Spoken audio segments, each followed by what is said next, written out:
Salam prestasi. Salam prestasi. Teman-teman semua, Om Deddy masih di rumahnya Ende Resa. Seorang pantomimer, seorang coach, seorang teacher, komplit lah ya anak ini karena murid-muridnya semua winner, semua champion. Gak main-main, bukan tingkat daerah ataupun camat, kecamatan, kabupaten, provinsi, tapi udah tingkat nasional. Dan pernah malah salah satu muridnya dibawa oleh Septian Di Cahyo untuk berangkat ke Amerika untuk show di sana. Itu suatu istimewa dan Om Deddy saat ini di rumah beliau. Dan yang sangat membanggakan, Om Deddy kedatangan tamu di rumahnya beliau sendiri. Tak lain dan tak bukan adalah pendukung Om Resa menjadi hebat. Om Resa kalau tidak ada yang tamu saya yang hari ini, dia tidak akan sehebat ini. Dukungan yang tamu datang hari ini adalah sangat berjasa kepada Ende Resa. Kita sambut siapa tamu kita sore hari ini. Assalamualaikum Bu Evi. Waalaikumsalam. Waduh, keren teman-teman, ini Bu Evi ya. Ibu Evi ini juga sama, muridnya juga keren-keren, cuma bukan pantomim. Dia di bidang sastra. Tak kasih tahu bocorannya. Ibu Evi ini adalah istri dari Ende Resa. Beliaulah yang mempush Resa, memberikan motivasi, memberikan inspirasi bagaimana Resa menjadi hebat sampai saat ini. Nah Bu Evi, aku tidak bicara nggak nanya pantomim, tapi aku mau nanyain sastra karena Bu Evi kan expert di situ. Oh iya, ada sastra pantomim Pak Deddy. Gimana? Ada sastra pantomim? Waduh, tuh teman-teman pantomimer, nanti ada sastra pantomim ya. Nanti Ibu Evi kita daulat membacakan satu puisinya. Tapi puisinya bukan puisi orang lain. Karena jujur saja Om Deddy suka yang ori-ori, yang original. Kalau nggak ori kelihatannya nggak deh. Nanti kita minta satu karya beliau. Tapi sebelumnya kita akan dialog dulu.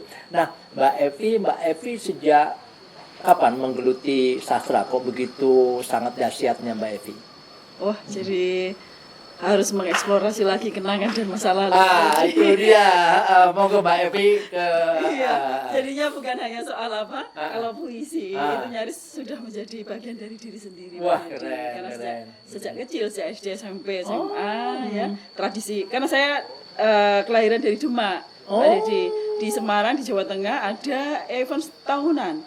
Setiap tahun Semarang dalam Sajak. Kemudian banyak sekali yang itu membuat potensi-potensi generasi muda. Mereka bertarung untuk memperebutkan, bahkan kemudian menampilkan diri, membaca puisi dengan karakter dirinya sendiri.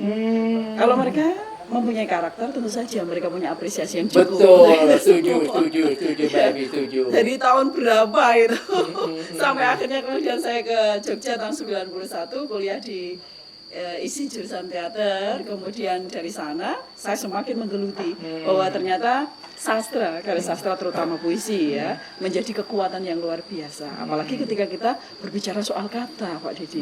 Jadi kata itu bisa menjadi peluru tajam, dia bisa melukai siapapun jika tidak digunakan dengan tepat.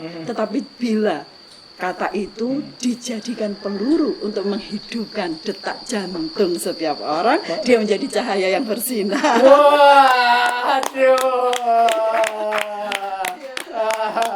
Ini sekarang Pak Deddy bisa nangkep ya. Mas Resa, Ende Resa kena kata-kata peluru dari Mbak Evi ya. Dia nggak sadar, sekarang baru sadar dia. Ternyata Ende Resa itu kena kata-kata pelurunya dari Mbak Evi. Setuju Mbak Evi ya. Karena memang kata-kata apalagi lidah itu bisa sangat melukai banget ya. Jadi mesti hati-hati kalau bicara. Karena kalau salah kata itu sangat menyakiti hati orang. Dan asal tahu aja kalau kita menyakiti hati orang sama saja menyakiti Tuhan. Karena di dalam diri kita ini ada Tuhan, jadi tidak boleh saling menyakiti, harus saling menyayangi. Itu kata Bu Evi kepada Mas Resa. Baik Mbak Evi. Mbak Evi dulu dari ISI ya? Iya, isi jurusan teater ya. Tapi kemudian belajar banyak tahun 90. Jadi mungkin orang mengatakan kalau saya diberuntungkan gitu. Maksudnya tanda diberuntungkan kutip. gimana? Diberuntungkan itu selalu beruntung. Iya. Setiap kali mencoba hal baru. Jadi ketika saya mulai menulis puisi, ya kemudian membaca puisi dengan bekal membaca puisi di Jawa Tengah, ya banyak sekali trofi yang saya kumpulkan. Karena Keren, waktu itu kalau kita mendapat trofi, kita secara otomatis ya kejuaraan kita mendapat beasiswa Pak Dedi. Tahun 90-an masih seperti itu ya, SMA SMP. Jadi dikejar betul pertarungan itu. Baru kemudian saya mulai merambah ke dunia tulis menulis. Saya mendekati media massa, bagaimana caranya menulis di media massa, mengirimkannya. Bahkan kemudian media massa itu menjadi target utama. Jadi apa saja, mulai dari Jawa Timur, kemudian Jakarta sampai Sumatera, semua kita data dan kita menyebarkan karya-karya kita ke mereka. Di mana karya itu dimuat tentu akan memberikan semangat, bukan hanya soal mendapatkan honor gitu. Betul. Tetapi kemudian eksplorasi itu dikembangkan lagi Pak Dedi. Saya menulis skenario tahun 93 dengan BKKBN, dengan TPI juga. Saya dikontrak untuk menulis beberapa skenario yang kemudian ada beberapa juga telesinema sampai kemudian tidak berhenti sampai di situ. Karena saya kuliah di jurusan teater, ya, saya belajar keaktoran, bertemu dengan tokoh-tokoh hebat di sana, guru-guru yang luar biasa.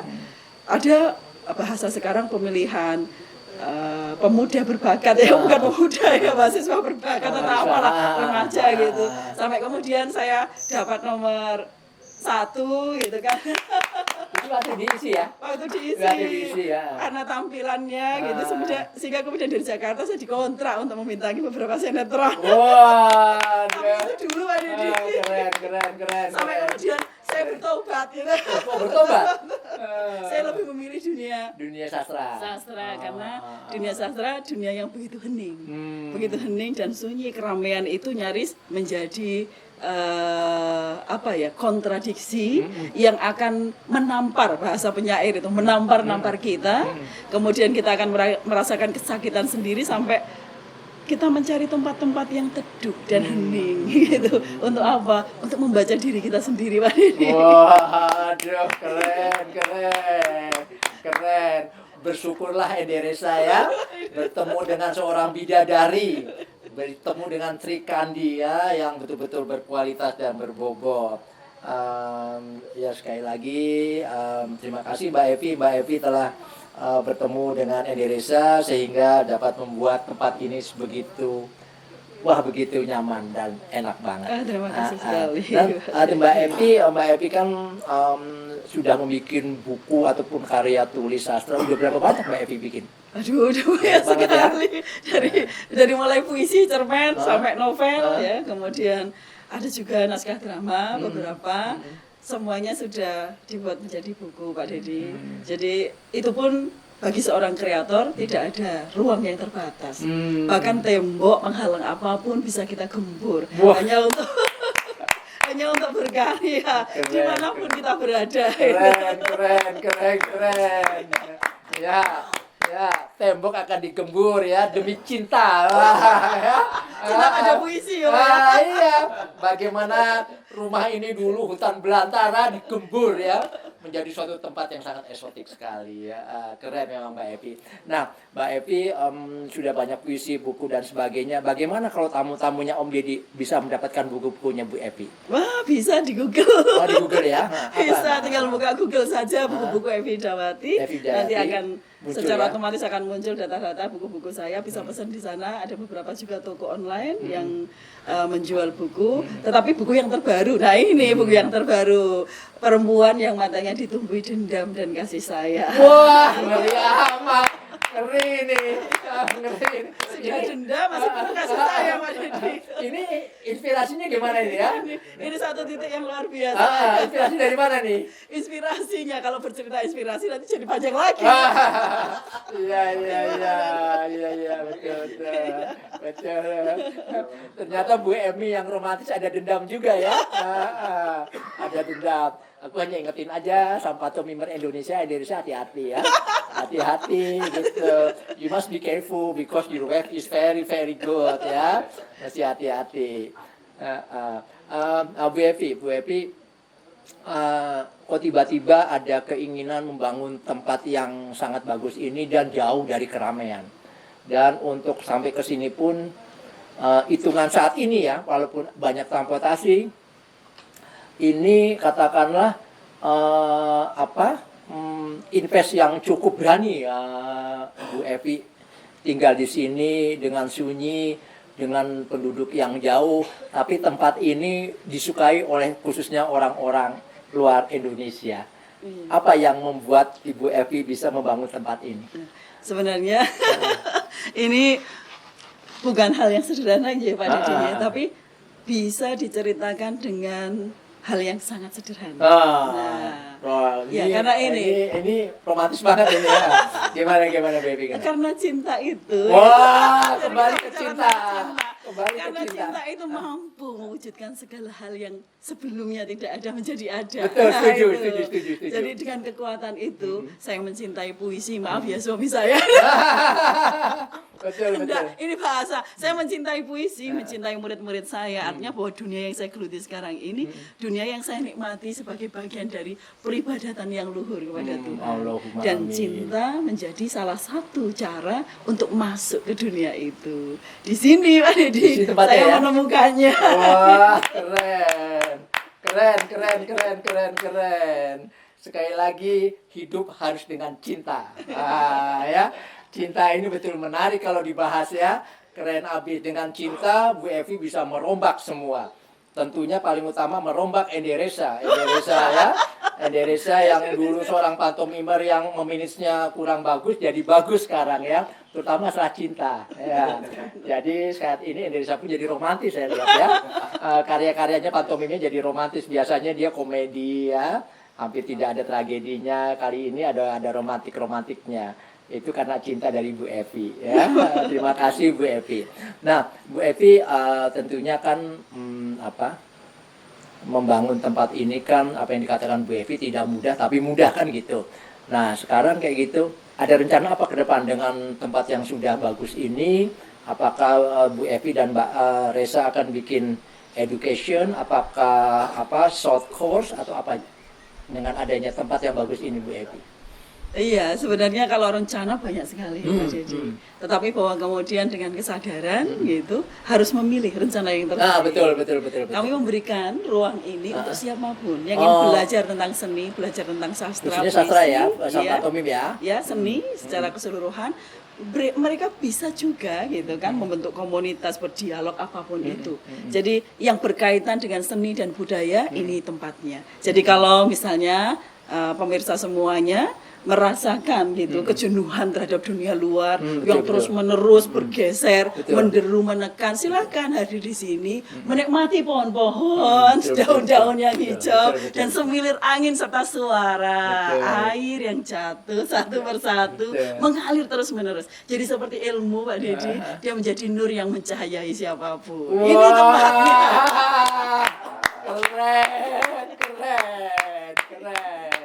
Keren. Itu yang membuat Indonesia kerpak ya, no? Nah, berkutik dia dengan kata-kata pedangnya Bu Evi. Berkutik. Nah, Bu Evi, aku mau dong tentunya teman-teman tamunya Pak Didi yang sudah ada 44 viewer, mau dong Bu Evi sedikit lah melantunkan puisinya. Tentunya aku inginnya puisinya Bu Evi bukan puisi orang lain. Kalau bisa tentang cinta. Waduh, tentang cinta ini. Karena cinta seperti apa? Karena jadi production itu miskin tentang cinta. Jadi hidupnya agak kering. Jadi dia biar basah gitu hidupnya. Bagaimana sih bercinta? Maksudnya bukan bercinta ya, kata-kata dengan cinta. Monggo Bu Evi. Ya. Tepuk tangan dulu buat Evi yang di rumah ya. Oke. Kalau sudah bicara tentang cinta dan puisi. Oke, kita sambut Bu Evi. Monggo Bu Evi, ke sana Bu Evi ya. Harus membaca apa ya ini kalau sudah berbicara tentang cinta? Begitu banyak kata cinta bertebaran di sekeliling kita. Tetapi bahwa saya akan membacakan satu puisi yang saya hafal dari puisi saya. Puisi ini saya tulis ketika saya diminta oleh Kesbangpol RI berkeliling Indonesia dari Aceh sampai Papua. Wah, keren. Saya merasakan betul gitu penderitaan ibu-ibu, perempuan, orang-orang yang hidup di tengah masyarakat yang begitu luar biasa, tetapi mereka harus gitu berhadapan dengan konflik yang menekan hidup mereka. Konflik itu bisa jadi konflik pergesekan sosial, politik dan lain-lain, tetapi korban utama adalah perempuan. Ya. Judulnya Catatan Seorang Ibu. Melintasi laut, berjalan menyusuri sungai-sungai kepedihan. Melewati bocah-bocah yang terkapar karena lapar, ibu-ibu yang cemas di tenda pengungsian, dan mayat para lelaki digotong satu persatu, diiringi tangis dan jeritanku. Karena aku adalah ibu dari anak-anak yang bapaknya terbunuh. Karena aku adalah istri dari lelaki yang terbunuh. Dengan darahku, kubasuh tubuh anak-anakku yang terluka. Kulumuri mereka dengan nafasku agar senantiasa hidup di tengah kekacauan, ancaman, dan penderitaan. Kutemukan anak-anakku tertidur di atas tungku yang membara. Entah kapan aku bisa menyiramnya, agar sesuatu yang lebih berarti ada bagiku dan untuk anak-anakku yang terluka. Terima kasih. Woi, terima kasih Bu Evi. Aduh, aku merinding dengernya ya. Aku merinding dengernya. Ini salah satu Reza nggak mau kumpul sama kita lagi, pengennya di rumah terus sama Bu Evi ya. Ini karena suatu bukti bahwa kata-kata Bu Evi sangat menggelitik sekali, merinding banget ya. Sangat masuk ke dalam tubuh Om Deddy ya. Aku jarang sih dengar orang baca puisi sampai merinding gini. Ini ternyata di sebelah aku betul-betul expert ya. Jadi itu yang Om Deddy rasakan ya. Terima kasih Bu Evi. Bu Evi keren banget. Keren banget.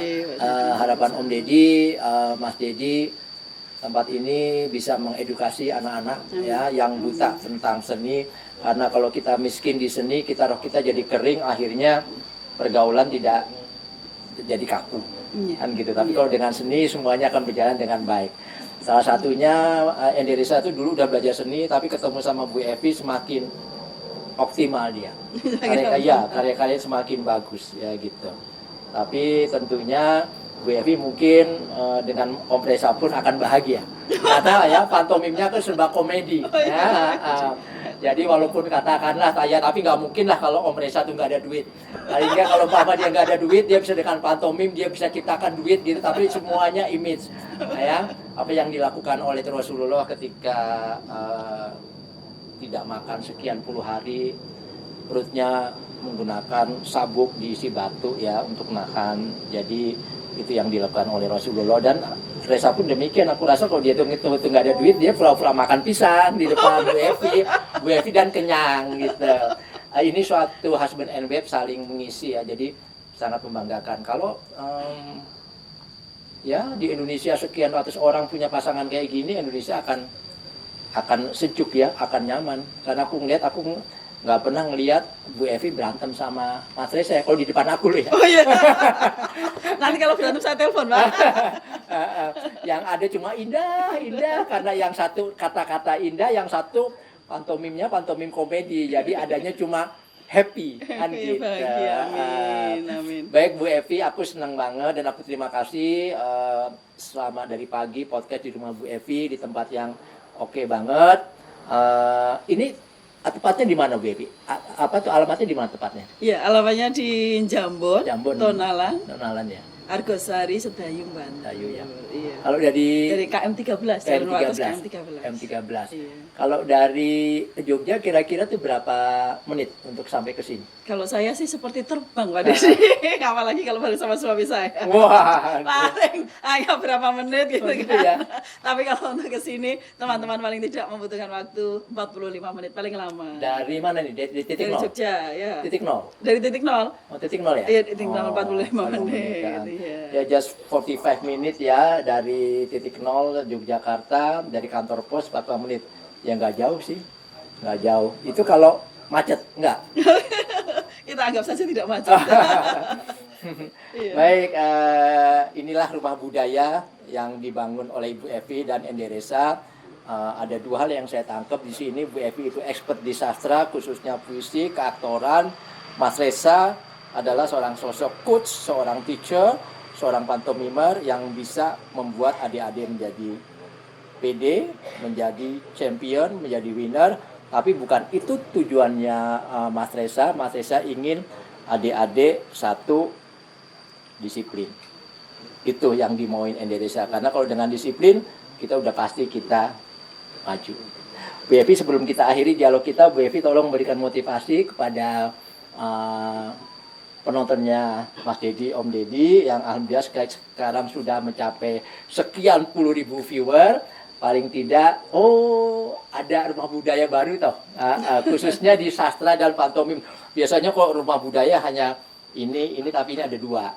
Dan dua-duanya oke semua. Katakanlah kalau di tempatnya Om Jeding, juga dua sih, Om Jeding film sama seni rupa. Jadi ini dua tapi husband and wife ya, jadi keren. Monggo, Bu Evi, silakan. Pemirsa semuanya, siapkan diri kita untuk selalu berbahagia, menjadi yang terhebat dengan mencintai sastra. Puisi Indonesia.